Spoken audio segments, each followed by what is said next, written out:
Key to tonight's album were the two French horns, which together with woodwinds blended perfectly with Davis's solo flugelhorn. This album was scored with transitions between each to give the impression of a continuous suite. Of course, we're talking about none other than Miles Davis plus 19. Orchestra under the direction of Gil Evans, the album Miles Ahead. It was released on the Columbia label on LP and CD in 1957.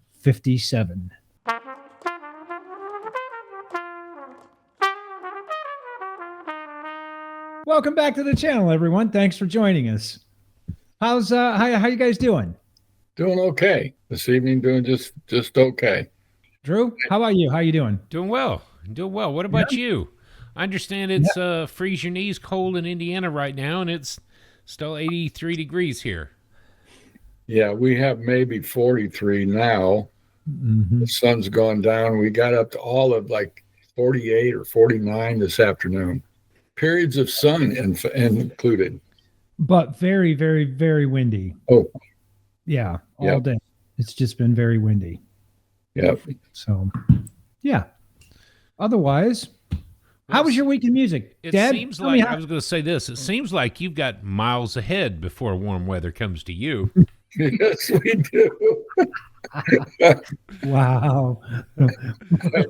That's a good one. There you go. I was reaching on that one. Yes, you did. So, Dad, how was your week in music? Okay, so this whole week, honestly, I don't think I went any place outside of Miles Davis. I listened to, well, let me read to you. I listened to most of Birth of the Cool, probably the whole album. Okay. I listened to Bitches Brew, which I really like. There was parts of that stirred me greatly. I listened to Kinda Blue. Okay. Sketches of Spain, which I like that as well. And then I went through the complete live Plug Nickel. Plug Nickel. Wait, you did the whole thing? Yeah. Yeah. Oh, No my way. word. Yeah. Oh, my. That's like I 12 hours of Miles. Yeah. Yeah. I didn't listen to it all at one time, of course, but Okay. over the period, because I would go to, back to, and well, so. So Yeah. I will just say that some of those albums on that list may be coming up. Some of those albums may be coming up. I'm not going to tell you which ones, but Yeah. Could be all of them. that's a banging list. I wouldn't be surprised, really. Wow, you went to a Chinese buffet and they kicked you out. You listened too much. You go home now. Yeah, pretty much. You've been here 12 hours. Go home. Wow. There you go. Wow. Wow.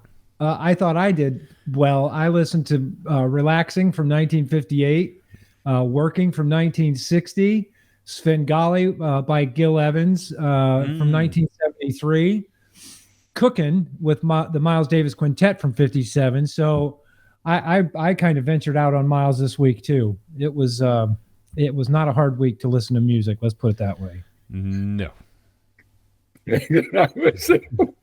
One more thing. Sure. This afternoon, late this afternoon, I went and listened to about 10 minutes or so of Agartha. Drop some nuggets on us. What it is, Miles? I'm pretty sure it's Miles.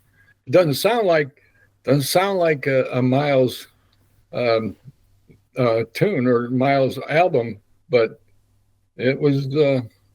I listened to it for a few minutes anyway. Just okay. I'm done. Go ahead. Drew. Agartha, 1976. Miles Davis. I see that now. Double album by a jazz trumpeter. It's a beautiful album cover, isn't it? It is. Yeah. It is. Very colorful. You're gonna make Well, me looking. I'm gonna tell you about my colorful week since this album is colorful. My week was pretty chill through Thursday, and then it went wide open throttle, 0 to 1,000, because I got to go check out Trombone Shorty at ACL here in town. Opening was Tank and the Bangas. And oh my goodness, the three of us looked at each other after she got done on stage and said, well, we can go home now. We saw the act. Wow. I went up for another drink at the bar, and the guy said the same thing. Man, I'm hearing grumblings that people are just ready to go home now. They saw the show for the evening. And Wow. Tank and the Bangas, man, what a show they put on. Phenomenal musicians and just a great energetic show. We were 15 feet from the stage, so we were up front and close. And then Trombone Shorty, of course, come out with the Orleans Avenue and just blew our minds away. It's always a good show to watch him playing. So, Yeah. we did that on Thursday night, and then Friday we got passport renewal for Lily. Wednesday she got her driver's permit. So we've been going, and then Friday night I left. Actually, I prepped and packed for another NICRA race this weekend. So I'd been out of town all day Saturday and most all day Sunday. Got in town last night for the jazz ensemble, and we got our set list for next Saturday. So I've got some tunes to work through, and we'll be ready to rock and roll on Saturday the 29th at Monk's Jazz for the New School Jazz great. Ensemble fundraiser. That is awesome. I can't wait to hear about that. I hope they record this one. The last one I understood they were going to record and then never did, or we never got recordings. So I hope we get a recording of it so you can see Lily play and me. Yeah. Well, since you told me that you were at the NICA event, it's a good thing because I was going to yell at you for not sending me any pictures from Trombone Shorty because you told me you'd send me. You told me you'd send me pictures. I said that I would, and then I never did. I was busy listening to music, Matt. I thought about getting my phone out half a dozen times, and I'm just like, take me away, Trombone Shorty, take me away. So if we're sitting here tonight and all of a sudden I'm on my phone, I'm looking to see if I took any pictures. It's okay. I'm just glad you had a good time and were present, and Yes, yeah, got a very chance present. to. Yeah. Mm-hmm. What Yes, about your that's week more in music? important. That's more important. I had a great week. Like Dad, I didn't veer off too much. I did put on, like I said, I put on Svengali from Gil Evans. I did go back and listen to Out of the Cool by Gil this week, just to do a short compare and contrast with Miles Ahead, just to see if what I could hear and what was different. So I'm excited to talk about that tonight. Very good. Oh, I was playing the album Sunday morning while I was cooking breakfast, and Kendra said, "Man, this is perfect music for this atmosphere right here. Sunday morning, we don't need to rush. It's kind of calm and cool, and yeah. So even Kendra liked it. Good. Mm-hmm. Just so that I can say I have. You're getting pictures now. I got it. That was the three of us, and then you guys will see Tank and the Bangas and Trombone Shorty. So Good.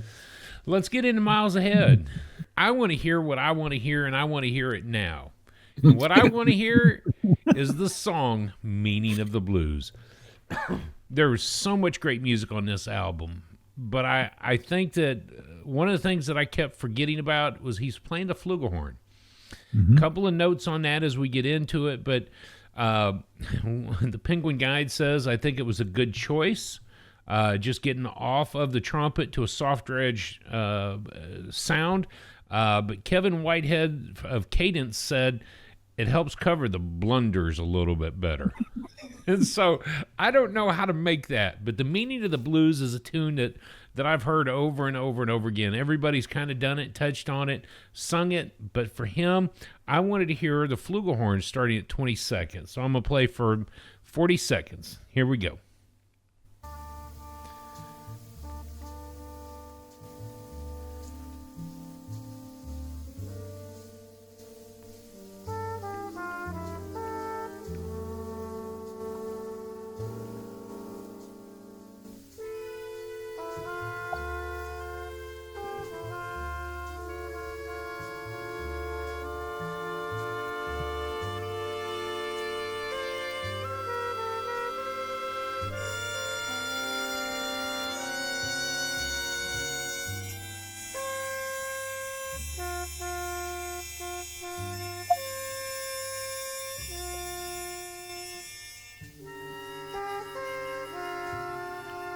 What I find most interesting is that the man who's known for the Harmon mute has got the band behind him muted and bringing that temperature down on the horns just a little bit and letting that softer edge of the flugelhorn just kind of sail it. You know, the sound of the flugelhorn varies. You guys had just said this before we hit record. You got Mangione, and you've got Clark Terry. You've got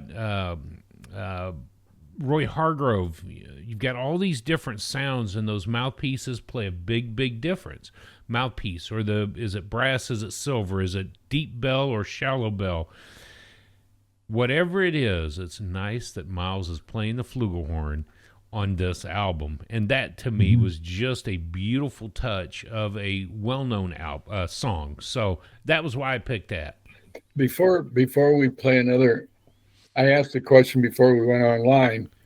So Miles played a flugelhorn throughout this whole album, and I didn't recognize that at all, but because he sounds like in many places he's playing a trumpet.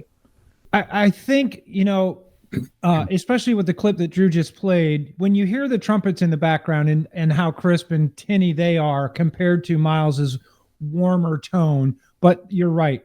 There was a lot of times during this whole album when I had to remind myself that Miles was on flugelhorn because of his tone was shallow and almost tinny on the flugelhorn. And I kept thinking, man, that does not sound like the warm, rich, bourbon-soaked tone of a flugelhorn.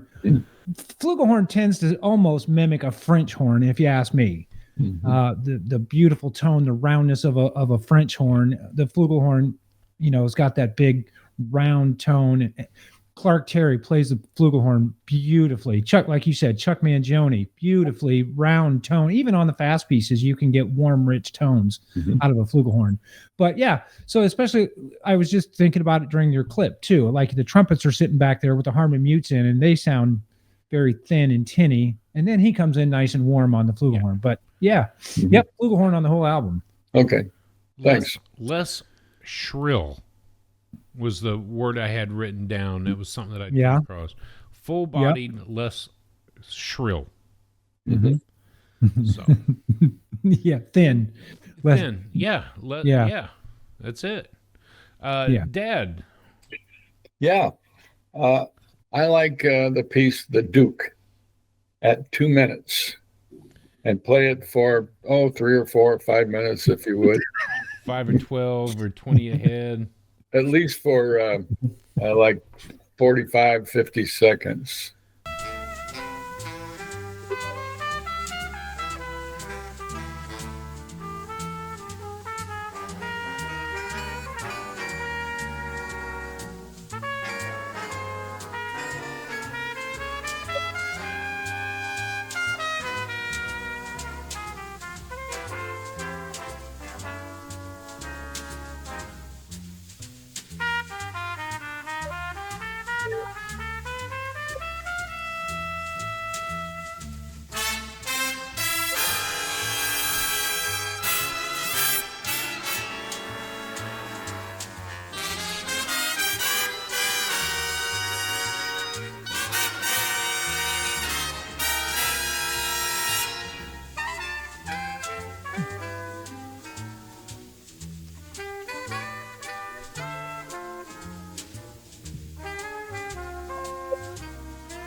Do tell.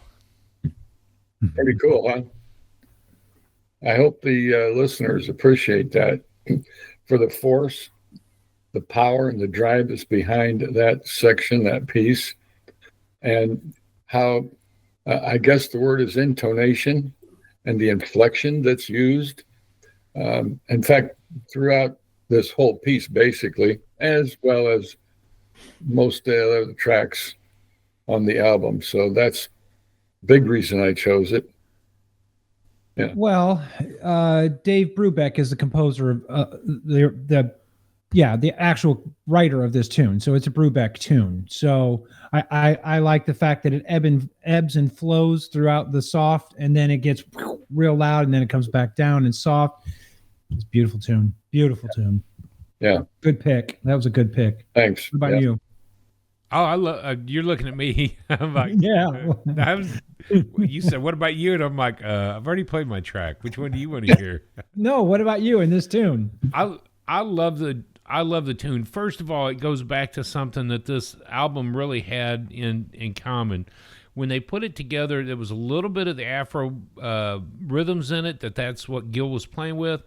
And I was looking for the terminology for the Spanish tinge that they had used in it. Mm-hmm. Yep. And so there's this constant back and forth between it. I think it was on Miles Davis's website when they referred to that. But it had a lot of different tinges in it. And whoever it was composed it, Dave Brubeck in this case, the arrangements of it allows the quietness, allows the big pop. It's something that the reason I'd already tested my audio to begin with is I wanted to figure out how loud can the big band sound come through, and then when the quietness of just Miles soloing comes out, you can still hear it. The only soloist on the entire album is Miles. But when that sound wave on the Duke comes out, you know it. Mm-hmm. Thus, it's Miles plus 19. There's a lot of musicians behind him. Mm-hmm. That's right. So, That's right. yeah, love that. Cool. My pick. I would like to hear Blues for Pablo.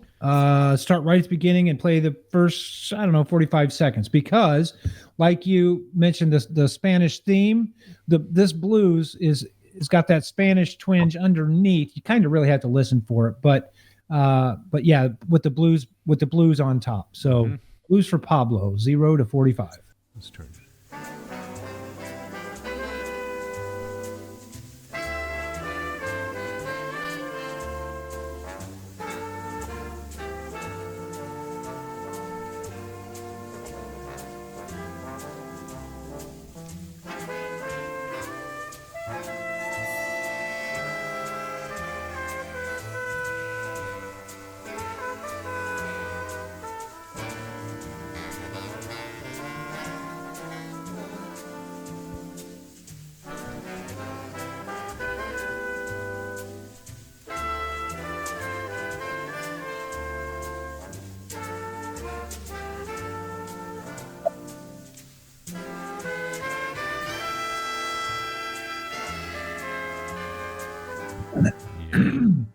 Yeah. I love the melody. I love the swing shuffle that the drummer's doing to put that Spanish flair into the song right from the beginning. I love the blues feel of it, and I love that Barry sax coming in with his parts just honking that low notes when it's time for him to play. I absolutely just, every time I hear that, it almost brings tears to my eyes. I just get so excited. That's awesome. What'd you think, Dad? I like it. I liked it. I played it, obviously. I heard it several times throughout the week. And it does have a really good rhythm and flow to it. And it's tasteful. You can almost taste the flavor of it. Yep. Ooh, yeah. Mhm. Dang. Oh, yeah. That's a good one. That's tasteful. That's like a Kraft caramel square. Smooth and rich. Yeah. Because it ain't no jujube. They don't make those no more. They don't make it anymore. Unfortunately. Oh, man. Okay, so you ready for the slideshow? Let's do some slideshow. Let's do it. Let's do it. Here we go. First slide. Again, I say it every week. Whatever you do, do it to jazz. By our week in music conversation, you can hear pretty much that's what we do. We, of course, are using the JazzWise magazine top 100 albums that shook the world from 2022. And again, we are talking about Miles Davis, Miles Ahead, number 39 on the countdown. Moving on to the next slide, I put the 2 album covers. I didn't put any pictures of Miles on this slide, but I did put a couple of the album covers. It's because there was a controversy, if you'd call it that, about the album cover. We can talk about it now, or we can talk about it. Let's just talk about it now, since you got the screen. You got them up there. Okay, so the top picture, the colored picture with the boat and the little kid and the white lady running the boat was the original album cover. Dad, that was the original one. Okay. Okay. I'm going to say it just the way it's quoted in Wikipedia. Do my best, Miles. Let me see if I can do that. Why'd you put that white bitch on there?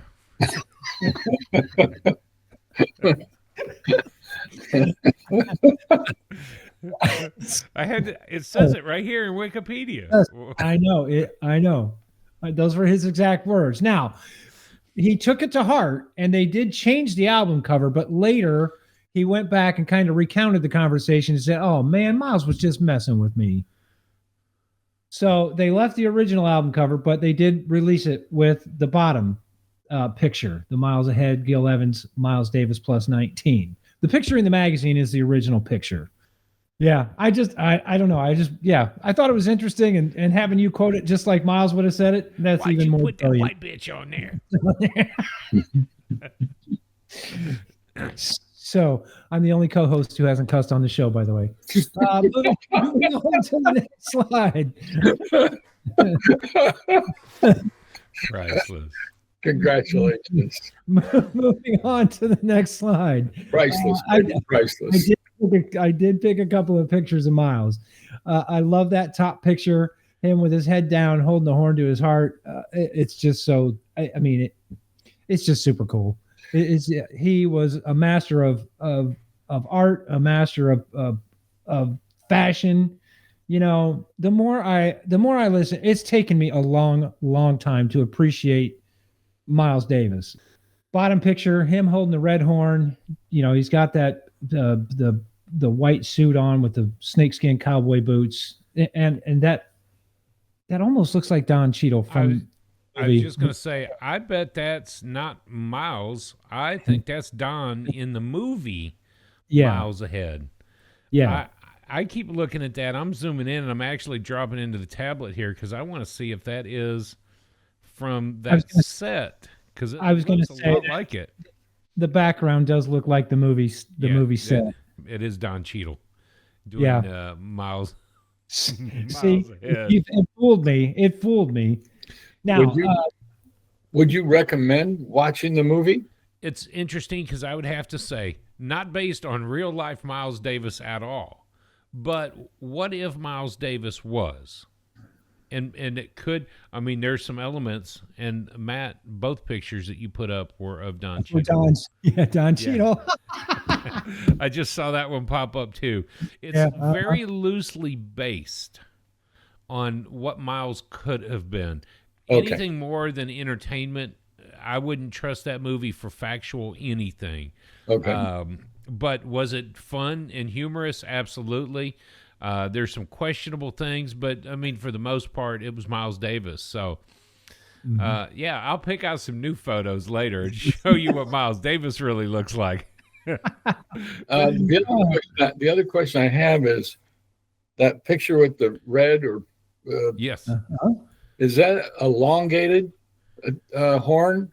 It looks like it's longer from the fingering to the bell. Is it? No, I think it's just the angle. Okay. Maybe the color just kind of pops out a little different at you, and that's why it looks. Okay. No big deal. Right. Let's move on to the next slide, and I'll talk about jazz lingo for the day. This week, I picked the term mainstream. Mainstream is popular music, usually heard in the top 40 and sometimes heard on the radio. Known by the general public. It's mainstream music. I don't know if Miles, well, he's not mainstream anymore, but maybe in the 50s, in the 60s, probably into the 70s, and even in the 80s, he was still considered mainstream. So, you know, again, we're kind of going in alphabetical order, starting with the M's now, and mainstream was, I could relate that to Miles just a little bit. He stayed mainstream for quite a while. Mm-hmm. Well, it really did. I was going to say innovate or die. right? Yeah. He just kept Yep. on moving. And every time there was a new trend coming out, he was probably in front of that, trying to set and establish some new guidelines and boundaries for jazz music. It gets stagnant. Don't play the same thing twice. Or he was the tip of the spear and started doing it before anybody else, and Yes. then they all switched to what he was doing. So he was the actual tip of Yep. the spear, changing the Which sound of music. which kind of it intrigues me with the date of this album, knowing that the big band was already gone. And yet you're going to bring Miles plus 19 together and do this big band of sound. I don't necessarily think that it wasn't the tip of the spear on some of this, but it makes you wonder, in 1957, why put another big band together, especially knowing that the mid-40s, just a decade before, you lost the pizzazz of that. Well, that's because that's Gil Evans's style. And that's true. I keep forgetting it is Gil Evans. I mean, The whole album was Gil Evans. oh yeah, Even to Miles going back to the studio to overdub and re-record some solos. Miles would not have done that. no way. And Gil probably told him, "Yo, man, you got to go fix your mess." But the interesting part was they recorded it in mono, and then when he went back to fix his solo mistakes, they were recording in stereo. So if you listen to the mono version, you can really his where he had to clean up is kind of evident, Yeah. because it goes from mono to stereo back to mono. So, all right, let's move. Excuse me. Let's move on to the next slide, where you can get it. This week's album can be found on iTunes, Amazon Music, Spotify, YouTube Music, LP, and CD. And I did check Discogs. The LP and CD are still available. One quote from Miles at the bottom of that slide: "Don't fear mistakes. There are none." Which is evident in Miles's music. I mean, Yeah. if he's going to say it, it's bound to be true for him. Don't fear mistakes. There are none. Even if you're playing a C sharp when you should be playing a C. Were you in Sunday Night Ensemble last night? How'd you know I kept doing that? All right, let's move on. Let's do this short little color timeline. I didn't get an exact date for when Miles and Gil started working together, but they did say it was in the late 40s. So late 40s, Miles and Gil started working together. In 1949, The Birth of the Cool came out, which we talked about in episode 49. And then in 1957 was this album. So miles ahead in 1957. 1988, Gil passes away. And then in 1991, Miles passes away. So they had a great stretch of working together on collaborations and albums. So, yeah, what'd you think? Love that slideshow. I love that element of the dates dropping in, crucial elements in the timeline of Miles. And as we've always done the 6 degrees of Miles, it's nice to really see that come together. I think the collab between he and Gil is an important one to really recognize. Not only he and Gil, but Jerry Mulligan. You mentioned Barry Sachs. That's who's on this album. But you mentioned that, and that whole West 55th Street crew that came out of that. I wish it would have been Jerry Mulligan on this album. I do too. Just for selfish reasons. I mean, seriously. All right, let's move on to the facts slide. So again, we're talking about Miles Davis and Gil Evans. The influences, I could have left off this slide. We talked about the influences last Miles album. Elwood Buchanan and Joseph Gustat. I didn't go as far as trying to find any influences for Gil Evans. I don't know if you did or not. Nope. Okay. So let's move on to the discography. And again, this is not Miles' discography. This is the discography between Miles and Gil. They got 5 studio albums together. Now, Birth of the Cool, they did not collaborate, but Gil Evans wrote all the songs for Birth of the Cool. Is that right? And then Miles Ahead, Porgy and Bess, Sketches of Spain, and Quiet Nights were the other albums. Yeah. The genre, of course, anything other than just straight jazz, it's not big band, so you can't put big band on there. Well, it's the Wikipedia And the Wikipedia said this, and I always found it interesting the way in which it's worded, and I'll mention the name in a moment. Third stream was a fusion of jazz and European with classical music or world music. And so that third stream could be the terminology. It's jazz. It's third stream jazz because it does have the European orchestral style. It does have a little bit of that classical mixture. Now, I didn't get into the nitty-gritty. I don't think there's strings in this, but the way in which Gil has put this together really with a flute and a clarinet and the alto and the tenor, and the French horns. and the French horns and the trombones in there, you kind of begin to feel orchestral music and that European style. So I might have put on their third stream as the definition, but it's straight jazz for what it's worth. Yeah. Okay. A few facts about Miles and Gil. Gil didn't work directly on Birth of the Cool, but he did arrange for it. I think I just mentioned that, even though I put the show together, I forgot. Porgy and Bess explored Gershwin's music, so that album was kind of loosely based on the Gershwin Porgy and Bess. Sketches of Spain happens to be one of my all-time favorite Miles' album. Coming on this journey, when we started this journey, if you'd asked me, I would have said, no, I hate Miles Davis. He, this, that, and the other. But I'm learning and even growing more to learn and love Miles. And Sketches of Spain for me has to rank up there as one of my all-time favorites. Quiet Nights. The album Quiet Nights is a variety of music styles. I should have put that one in my ears this week. I failed to do that. I'm sorry. So I'll put Quiet Nights on next week. Miles Ahead, the album. Let's talk about some facts. This was the actual first album that Miles and Gil did together.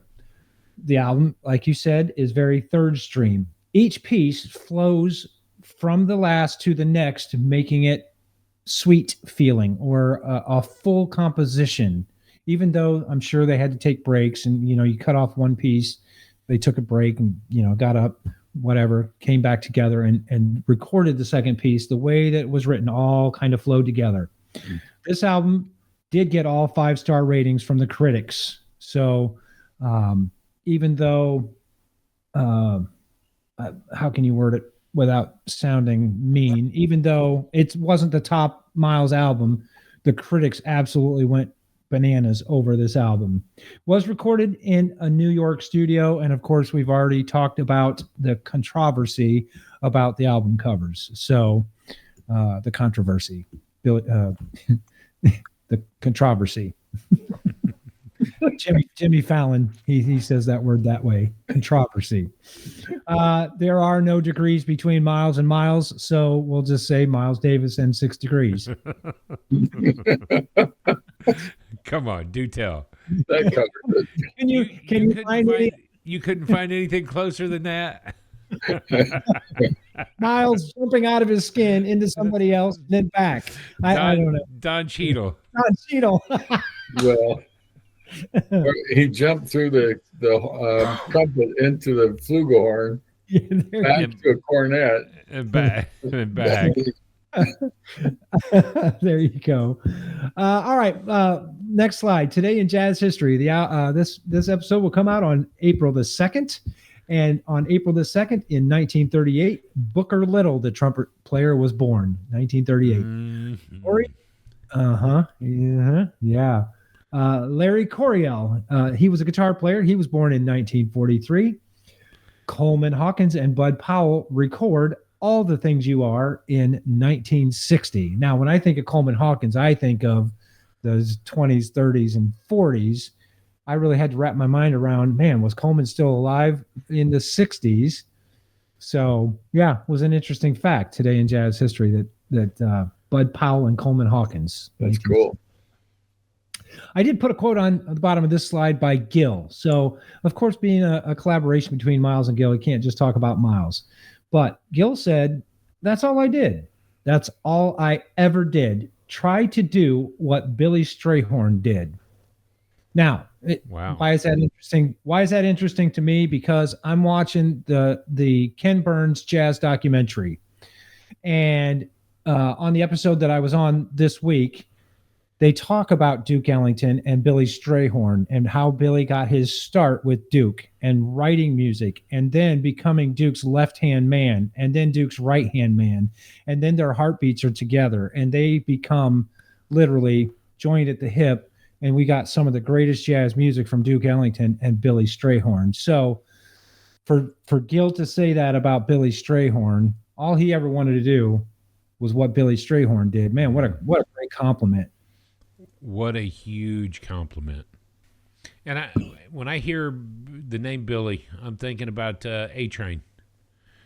Yes. Brief story of that I read about that song Coming to Be. Where was he going? What was he doing? Hey, Duke, how'd I get your place? And he wrote down on a piece of paper how to get the A-Train. You'll need to catch the A-Train. It'll be the quickest way from Harlem. Yep. You'll have to catch the A-Train. Don't miss the A-Train. And on the way to Duke's house, Billy's writing out these words. Don't miss the A-Train. It's your fastest way to Sugar Hill from Harlem. Yep. And thus we have the A-Train. Didn't Chicago play the A-Train? Yes, on their jazz album. I'm going to have to go back and listen to that again. Please do, because that is that album. That album for me lives in infamy in my head and in my heart. That lives rent free in my head. I love that album so much. All right, last slide. What's new? I know I did talk about Dave a couple of episodes ago when I went to Elmhurst, but he does have a brand new album out. He does actually have a newer album out than Groove Street. So what's new? Dave Stryker with the Bob Mincer and the WDR Big Band, Groove Street. Dave does have a humongous discography. Starting with 1978, he started recording albums, and he's still putting out music today. So he's just got a list as long as your arm. And if you want to check out some cool guitar music, check out Dave Stryker. He's an amazing guitar player, right up there with my man Pat Metheny. Now, the sound is different. He's got a different style than Pat, but man, he's a good guitar player. What did I say? 78? I meant 1988. It's right there on the slide. 1988 was his first album. And Groove Street released in 2024. Now, he does have a newer album than that, but Groove Street was the one that I decided to pick. Cool. You're very welcome. Thanks for doing the slideshow. Yeah. Absolutely. Let's talk a little bit more about Miles Ahead. Dad, what are your overall thoughts? We don't need to talk about score, but what are your overall thoughts about Miles Ahead? This is my first exposure to Miles.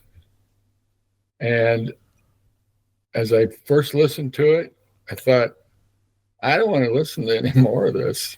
It did not strike me very well at all. It took a bit to catch up and to understand or try to comprehend what Miles is all about and what this album was about. So I had real difficulty. There's a lot of power. It's forceful. It's almost. My first thought was it's too perfect in a sense. It's so impeccable. And you said there were mistakes. Of course, I am a complete unconnoisseur, so I have no idea the mistakes. But it was too perfect. And I couldn't get in the groove of the perfection that I heard. And so this is not your first, because this is not your first Miles Davis. You did Birth of the Cool with us. Okay. Episode number 49. Yeah, okay. It was just different. This was different Miles Davis. Yeah. A word I used was impeccable. Mm-hmm. And I can't wrap my head around how impeccable that was. I couldn't wrap my head around it. And so I had real difficulty because it was so flawless in my estimation. And so I had difficulty just processing the whole thing. The more I listened to it, the more I appreciated it. My rating that before I went through several times would have been rather low. But the more I listened to it, I thought I got to get. And because you covered so much other Miles this week, I think to come back to this after listening to dozens of hours of Miles, one of the things that I wrestled with, and I won't speak for Matt, but I will as well, Miles is not the most technically proficient trumpet player. And you'll hear the flubs, you'll hear the missed notes, you'll hear the there is no wrong note, and he'll play them all. But you'll also hear something that I was listening to somebody talk about Miles today. He'd never played and never appreciated the butter notes. Instead of playing that one note that you know would have summed up a sentence, he played something just a little off. And that noise, that sound, that vibration helped him. But it didn't help that he was technically imperfect. And when you've got Gil and so many professional musicians, the plus 19 sitting behind you, just railing Ernie Royal. We just listened to him on George Russell's album last week. Bill Barber, you've got Arthur Taylor and such on drums, but you've got this host of brilliant musicians behind him who do not want to miss a beat because it's Miles Davis and Gil Evans. And that proficiency is hard over some of Miles' imperfections, which I think it makes sense to use the flugelhorn to cover some of those mishaps or cover. It doesn't have to be as raspy out front, but I almost wonder what would have happened if it was a trumpet out front to kind of match the raspiness of the band blowing at you. So I'm glad you listened to a bunch of other Miles to get an idea and impression of that. You use the word vibrate or vibrato. Okay, his music teacher, his trumpet teacher, Elwood Buchanan, said, no, you're not to play any vibrato. You have to play pure and true note. And that was drilled into his, drummed into his head. And so apparently you don't hear much of any vibrato from Miles. No. Ever. Like So almost never. yeah, he had apparently a very powerful and driven teacher. And some of that comes from his history, though. He came up planning on going to Juilliard, very classically trained trumpeter. But when he got out to New York, he skipped classes to go check out Bird and Diz. I would too. I mean, if I'm honest, I'm out of here. Forget Juilliard. Let me go hang out where music's happening. Yeah. That's good. So go ahead. no, I was just going to say, what about the other guys? Where are you at with it? I was on the same side as you with the almost perfection of the album, how well it's crafted, how the musicians play together.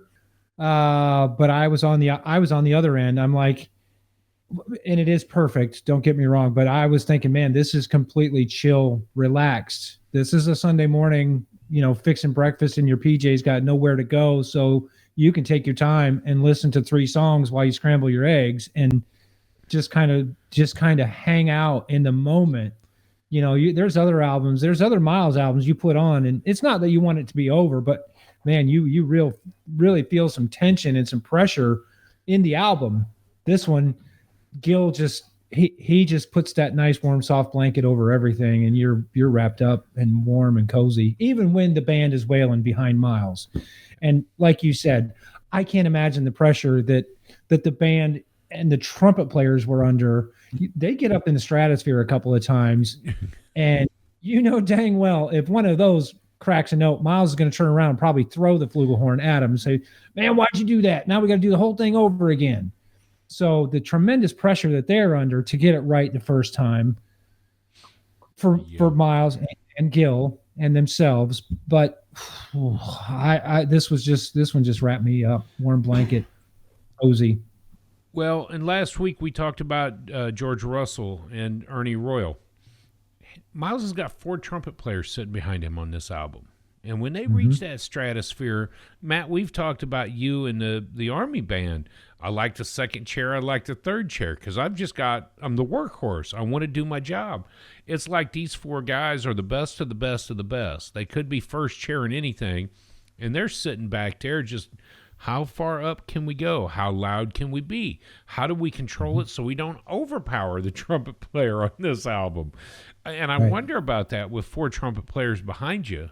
What's that like? And Gil's obviously, Gil wants perfection because it's he and Miles, but these guys just seem to deliver perfection. And it's one of those things where you start to really see these other trumpet players and go, I wonder if we'll ever see them again. I mean, Ernie Royal, it was last week. I'm like, oh, wait a minute. We have seen this name before. Now I need to find out more. Johnny Carisi is the one that I highlighted. Yep. Taft Jordan on it, and then Louis Mucci. So, I mean, it goes without saying there's some brilliant trumpet players on the album, and they're doing a very bang-up job there. Right. Let me ask a question about creativity and improv. I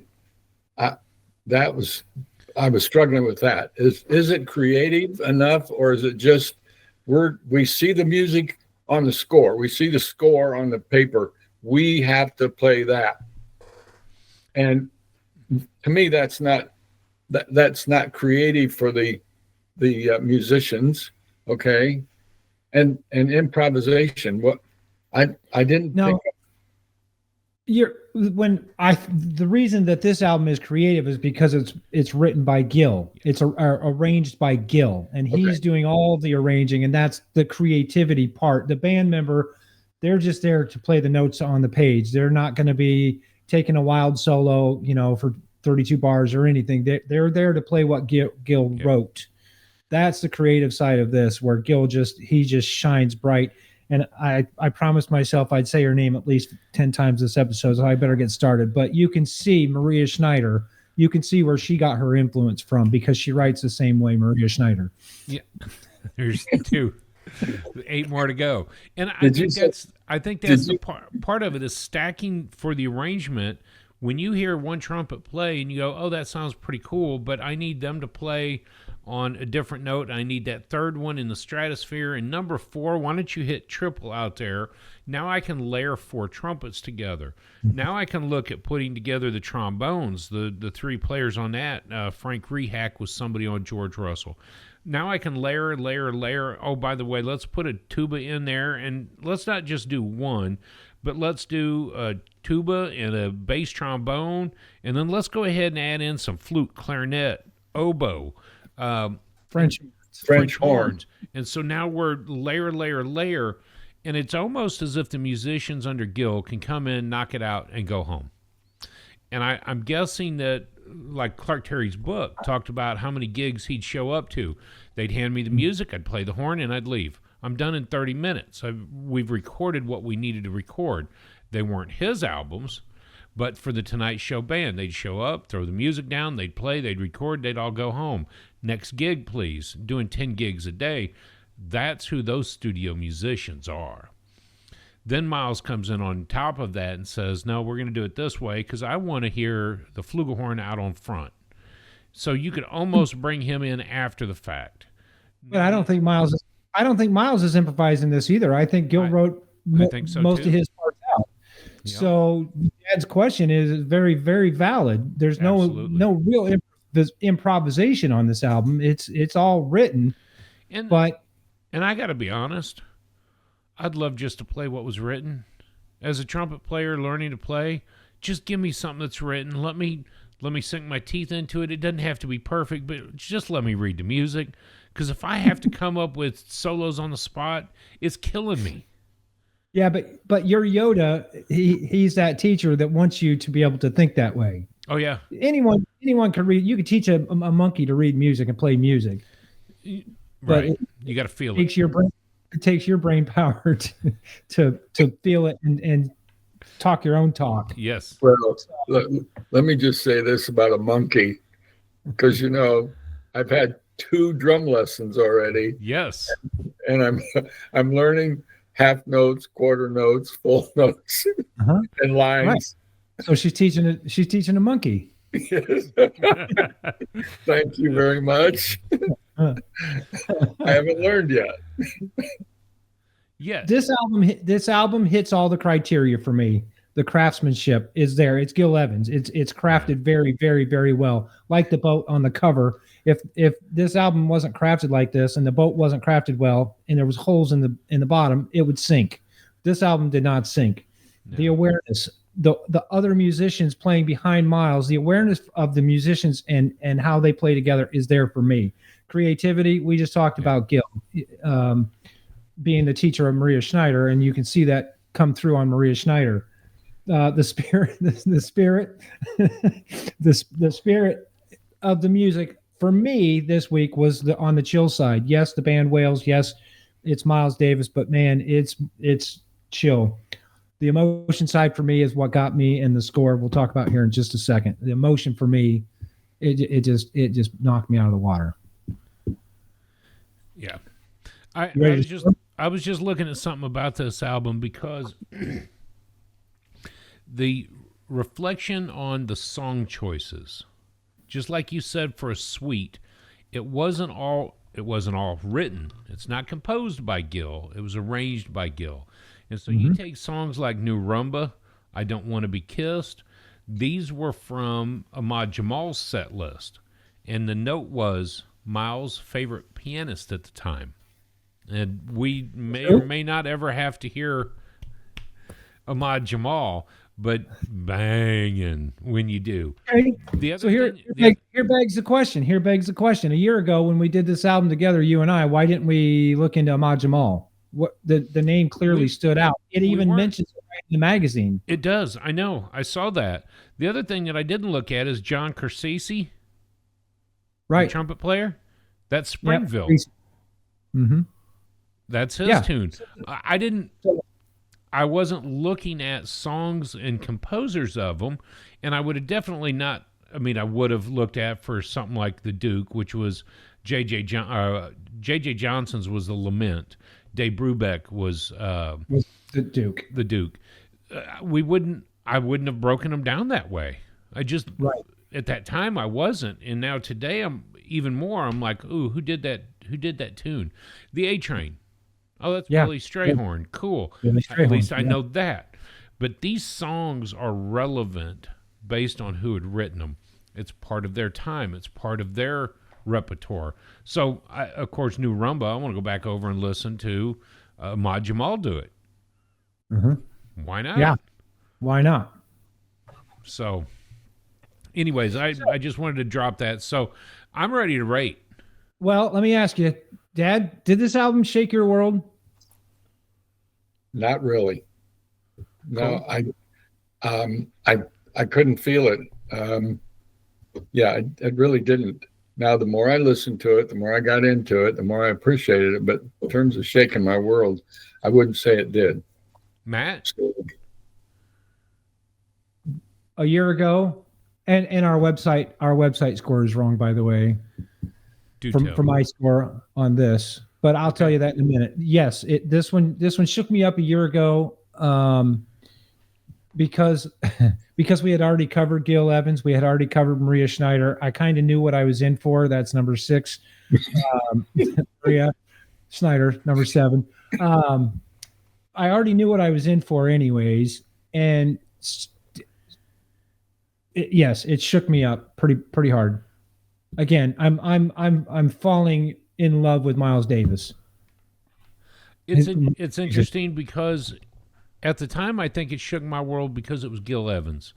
I was really more attentive to the fact of the arranger of all of this. And so I think it did. And it's interesting, Matt, because we have begun to fall in love with Miles. There was a conversation up until the last 10 weeks. He's not really the most technical or best trumpet player. And was he really a band leader? If all he ever said was, "Did you bring the book?" Wayne, did you bring your book? Wayne composed and Coltrane composed and you name it, everybody but Miles composed. And so, he did compose. But his book, his repertoire, his albums sold because of the music of everybody else that was in there.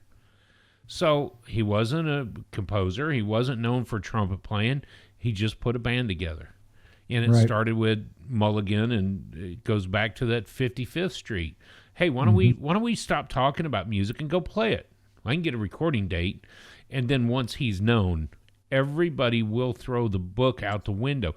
Come record here. Come record here. We've got a studio here. We got a studio here. Hey, my mom and dad's house is open, says Rudy Van Gelder. You can come over and record in the living room, but just don't sit on the couch because mom doesn't want any dirt on it. So this one sounds like it shook you up pretty hard too. Yeah. Yeah. Ratings. Yeah, let's go. Yeah, I'm excited. Okay. Well, I gave it an 8. Okay.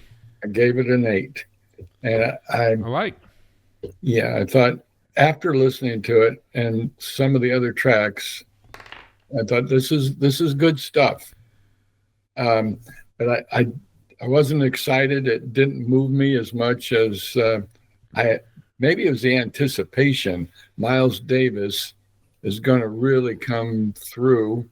Of course, I'm not knowing Gil Evans like you guys have known him and listened to his arranging. I didn't fall in love with it. Again, now there's some of the tracks that I really, really liked. Something I do want to put in your ear and ask this question. We just came off of George Russell, New York, New York, and you gave that a 10. Yeah. Was there some expectation that it would be similar to that? And I don't want you to answer that. I just want to throw that out in people's minds. Mm-hmm. Is it something that we've come off banging albums into, it's okay. And then we look back and go, man, that was a really great album. But we were so hyped and stoked about New York, New York that coming into this one, it may have been okay. We've had the last 3 weeks banging in episodes in our ear with the Coltrane Blue Train and with Jimmy Smith.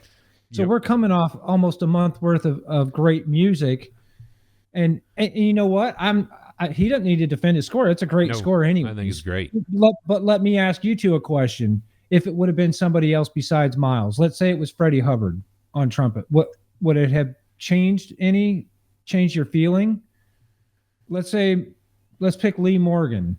Dad, you probably haven't listened to much. Well, you've listened to Lee Morgan. You've heard Lee Morgan play. A couple times.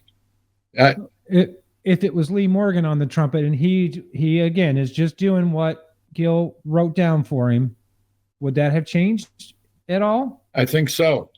Yeah, I think I would have gone higher, considerably higher. Well, there's something to be said about the person coming through their instrument. Jimmy Smith said it. I learned my voice in 2 weeks. The rest of you hoodlums spend 20 years trying to find your voice, and I did it in 2 weeks. If it was on the flugelhorn and if it was Clark Terry, I think the feeling would have come out a little bit different. And so I think it could have been a different album.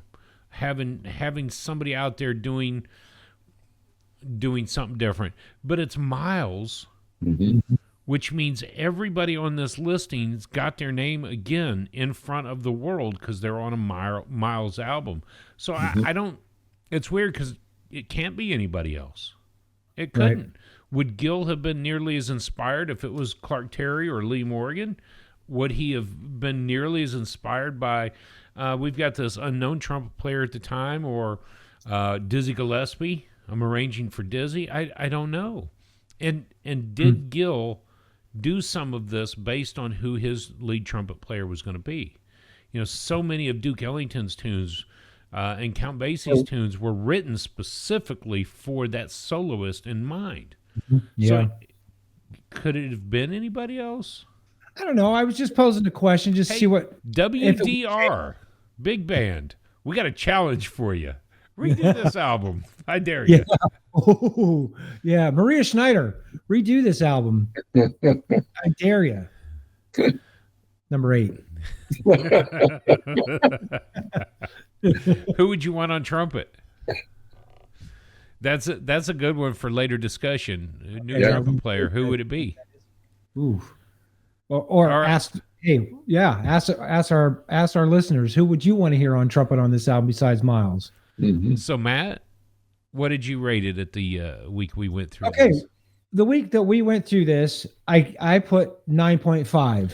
Okay. I gave this album a 9.5. Now, I will say I made a note and I gave it a 9.5 because it is Gil Evans. If this would have been just a Miles Davis album, it wouldn't have shaken me so much. I said 8.5 instead of 9.5 just for Miles. But because it's Gil, he gets that whole point extra. Dang near perfect for me. Dang near perfect. So 9.5. The week we went through this, I don't have any real notes of why. And really, out of my 2 pages of handwritten information, I got very little information on this. I've got more information on cooking, relaxing, steaming with Yeah. Miles. And I had a note here, Bernie Glow. I don't know who that was or why it was here, but wow. He was the first call for Sideman. And then I put, listen to Keith Jarrett. So my notes were all over the place. I would have to say that I gave this, that week that we went through it, a 9. A 9. And Okay. I think it went to a 9 because it was Gil Evans, because it was so much beautiful music in the background. I did not note anywhere on there at the time that it was a flugelhorn. And it might have changed my perception of listening to him, trying to figure out, is it really a flugelhorn? Or did he just keep his trumpet mouthpiece in the flugelhorn, which plays a large part? I gave it a 9. I would give it a 9 today, too. Yeah, I'm not sure I'd change my score. I think 9.5 is good for the unconnoisseur. For the average listener, Dad, I really appreciate your score and your honesty about the album. I was just going to say, that's the truest of opinions right there. Mm-hmm. Yeah. Rewind and go back. That's note to self. Rewind and let Dad tell you all over again. Yeah, it was powerful at moments, but Now, we got 39 more weeks of music ahead of us. 38. By the way, Dad, I think I counted today. This is your 25th episode. So, Really? yeah, congratulations. 25 Thank you. episodes. Yeah. Wow, that's great. Mm-hmm. Yeah, I haven't worn you out yet. No, not yet. One more thing, if I may. This album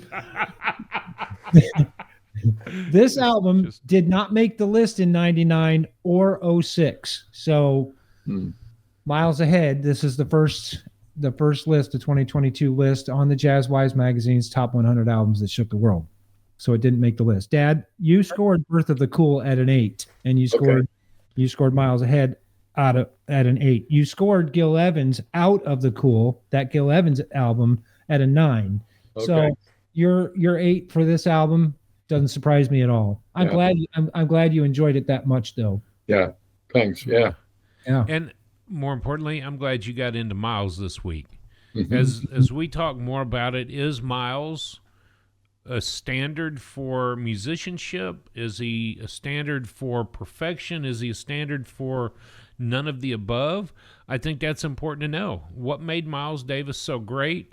And originally, when we started the 6 Degrees of Miles, it was just a simple conversation. But it starts to become relevant at week 39 when you've seen so many great names pop across the screen who he has played with. And that to me just starts to say something. Or was he just purely showmanship? Well, you got to wonder if Miles was an influence on Maria Schneider. 9? Well, Gil Evans was an influence. Gil Evans on was. Yes. Gil Evans was an influence on who? Maria Schneider. There's your 10. Right. Yeah. There's your sign. Do you even want to say what album we've reviewed for her? I do. I'll tell. It was Maria Schneider's Concert in the Garden is the one that we did way back a long time ago. It was up there in the first 20 of them. But I'm so glad it was. And Data Lords is even better. But Maria Schneider and Gil Evans together. Number 63 on the. And remind us, did you not get to see her? I did. What? 2 years ago. Yeah, I saw her live in concert, Maria Schneider. Okay. And did you get an autograph or something? A kiss on the cheek? What was it? No. I got an autograph. Careful. Yeah. Yep. There it is. Fanboy. That's awesome. Because they work together. That's why I keep saying Maria Schneider, because Gil was Yoda to Maria. So Rangers. are we going to have to change the 6 degrees? No, that'll be my own game. I'll start. I'll find all these 6 degrees for Maria. Later. Were they good enough to work with Maria Schneider? Yes or no? 6 degrees. Ooh. Ooh. Oh man, Well, you guys are hey, funny. So We get to literally turn the page in our magazine tonight. I'll let you introduce it. I'm going to do it then because we're about to cool things down. We're going to the West Coast Jazz by Stan Getz. This was on the Verve label, came out on LP and CD. This will be number 38 in our countdown to number 1. Cool. We Did I got miss Stan anything? Getz. No, we got Stan Getz on the tenor sax, Conti Condoli on the trumpet, and I will tell you, you're going to like Conti. Lou Levy on the piano, Leroy Vinegar on the bass, Shelly Mann on the drums. This album was from 1955. So Stan Getz, West Coast, West Coast Jazz. It's going to be exciting. It'll be a change of pace, that's for sure. You know, we've had a lot of great music come through. I think we've already done Jerry Mulligan, Chet. So we've heard a little bit more of that. We've had a couple of albums that kind of touch on some of this, but Stan Getz, if I remember, was really one of the instrumental pieces of West Coast Jazz. So you're going to hear a very different style of music coming through. Well, and this is the first Getz album we get to cover, right? Yes, it is. So, Ooh, yes, it is. I Yes, just it had is. to. I heard the name in the back of my head when you said that. Yes. uh-huh. There may be something else coming from Stan. Is that what you're trying to throw down? I'm just saying this may be the first one, and I hope it's not the last. I know we had a Stan Tracy quartet. Nope, different. Different. All right. Okay. Before we close, did you know that Miles was buried with one of his favorite trumpets? Was he really? Yep. It's right by his side as he was buried. Is that cool? That is cool. Can you think of something that you'd want to be buried with? Like, Matt's going down to the soundtrack of Sputnik. Yes. I know that much. yeah, From Esbjorn Svensson Trio. Mhm. okay. Esbjorn Svensson Trio. Yeah. Yeah, Did what you would you know- want to go down with, Dad? You want a carnival cane next to you? No, thanks. Circus peanuts. You want circus peanuts? Well, that would work too. Yeah. Banana. Well, All right. we've gone off of the rails, so thank y'all for joining us tonight. Thanks, guys.